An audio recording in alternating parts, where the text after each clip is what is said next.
নমস্কাৰ, মোৰ কবিতাৰ শিৰোনামা সংজ্ঞাবিহীন মোৰ সংজ্ঞা। কবি ডক্টৰ ভূপেন হাজৰিকা। কোন মই? মোৰ সংজ্ঞানো কি? সংজ্ঞাবিহীন মোৰ সংজ্ঞা। ৰংঘৰ বাকৰি ৰীতা চপৰা ভাঙি চাওঁ, ককা দেউতাৰ সাৰো নাই, তুংখুঙীয়া বুৰঞ্জীও নাই, গদাধৰৰ ডালিমিও নাই। কোনে ক'ব মই কোন?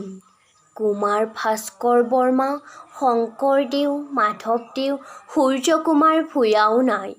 চিনিব নোৱাৰা হ'ল শেষ নৃপতি ১৮২৬। বুকু হম হম কৰে মই কোন, মই কোন?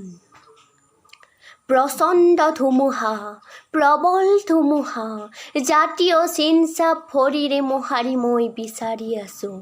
কেতিয়াবা বুকুত ঘহনি খাইছোঁ, তথাপি মই জানিব খুজিছোঁ মই কোন? ৪ বছৰৰ পিছত পুৰণি দিনৰ বাকচত মই বিচাৰিছোঁ মোৰ জন্ম পত্ৰিকা। মোৰ দেউতা ককাদেউতাই সেইখন ভালকৈ সামৰি থৈ যাব পৰা নাছিল। তেওঁলোকৰ মৃত্যুৰ পিছত আমি নাতিবোৰে সেইখন বিচাৰি হাবাথুৰি খাইছোঁ। হাইৱে হ'ল ইফালে সিফালে, এৰাবাটৰ সুৰবোৰ হেৰাই যাবগৈ নেকি। কিমান চেষ্টা কৰিলোঁ সাঁচি থ'বলৈ। পুনাৰ ফিল্ম ইনষ্টিটিউট। অতীত নিগেটিভো কিছু ভস্ম হ'ল। জ্যোতি ককাইদেৱে প্ৰমাণ দিব লগা হৈছে তেওঁ কোন? বিষ্ণু ককাইদেউক কোনোবাই সুধিছে বিষ্ণু ৰাভা বড়োনে নে অনা অসমীয়া?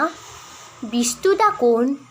ৰঙা মাটি, ৰঙা তেজ, ৰঙা বিপ্লৱৰ সাধুকথা মই কাক সুধিম মই কোন? মোৰ দেউতাও নাই, নাই মাও। কোনে ক'ব মই কোন? মোৰ সংজ্ঞানো কি? সংজ্ঞাবিহীন মোৰ সংজ্ঞা। ধন্যবাদ।